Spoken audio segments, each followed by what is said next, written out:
You clicked on this video because you know something is wrong with how we build artificial intelligence. The entire modern AI stack runs on the hardware of a single company, and nobody seems worried enough about that. This is not just a supply chain risk or a cost issue. It is an architectural vulnerability that traps every practitioner in a single point of failure scenario. By the end of this explanation, you will understand exactly why your code is brittle and the specific engineering patterns you must adopt immediately to survive the coming chip wars. We have been living under a false sense of security for the last 5 years. The industry treats the dominance of NVIDIA as a market fact, a natural result of superior performance. But when you look deeper, the reality is far more dangerous. Modern large language model inference relies almost exclusively on high-end NVIDIA GPUs like the A100 and H100. This creates a de facto architectural single point of failure where the entire stack is tethered to one vendor's silicon. The problem is not just that these chips are expensive or hard to get. The problem is that the software layer has collapsed into a tight coupling with proprietary CUDA ecosystems. Here is the thing that keeps engineers awake at night.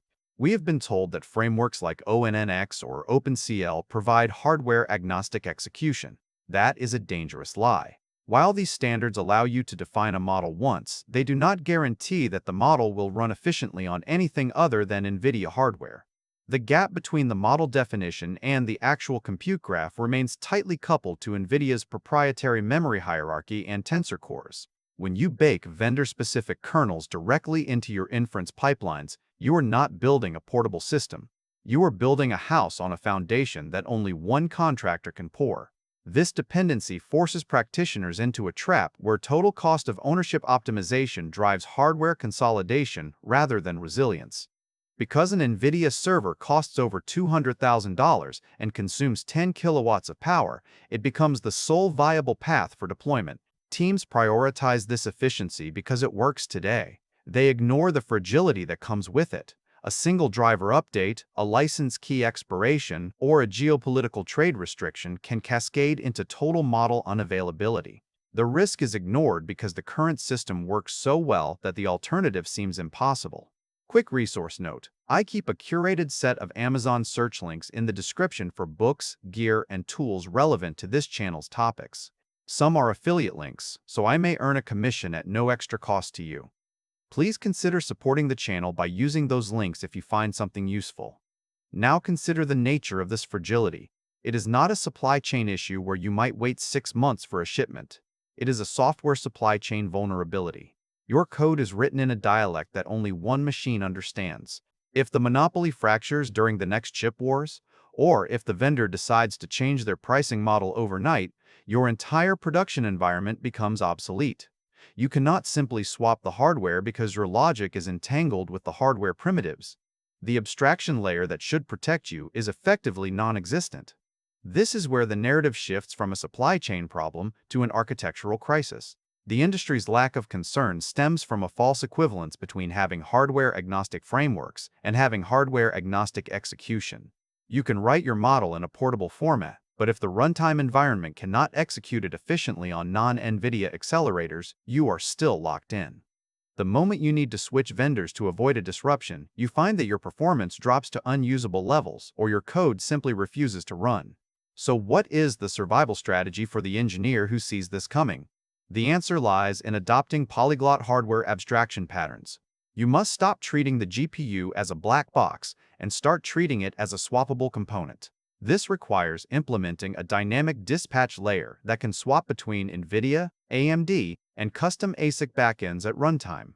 This is not about writing a few lines of code.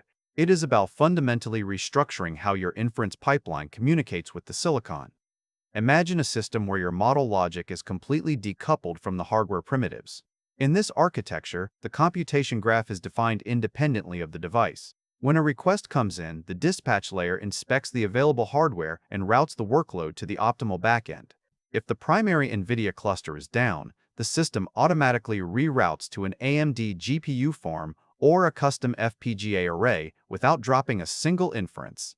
This dynamic switching prevents total dependency on a single vendor's binary ecosystem. This approach requires a shift in mindset that most data science teams are not ready for. You have to accept that performance might be slightly lower on non-NVIDIA hardware in the short term. You have to prioritize resilience over raw speed.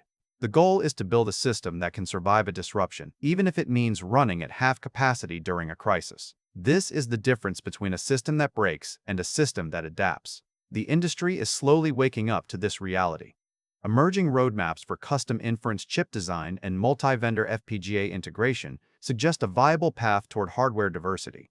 Autonomous data estate proposals aim to decouple logic from specific hardware constraints. But the critical knowledge gap remains the lack of standardized, production-ready abstraction frameworks. We have the theory, but we lack the practical tools that allow seamless model portability across non-NVIDIA accelerators. This is the career-relevant pivot you need to make now. The next wave of high-value engineering roles will not be in model tuning or prompt engineering. Those are commoditized skills.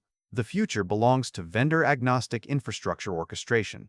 The primary deliverable of these roles is a runtime environment that decouples the AI workload from the underlying silicon. Engineers who can build these systems will be the ones who survive the next hardware disruption. They will be the ones who can walk into a company facing a vendor lock-in crisis and say, "We can fix this," without adopting specific code-level patterns that decouple model logic from hardware primitives. Engineers risk building brittle systems that cannot survive the next hardware disruption. The convenience of today is a systemic liability for tomorrow. You are building the future of AI on a foundation that could vanish overnight. The question is not whether the chip wars will come. The question is whether your code will be ready when they do. Thanks for watching all the way to the end.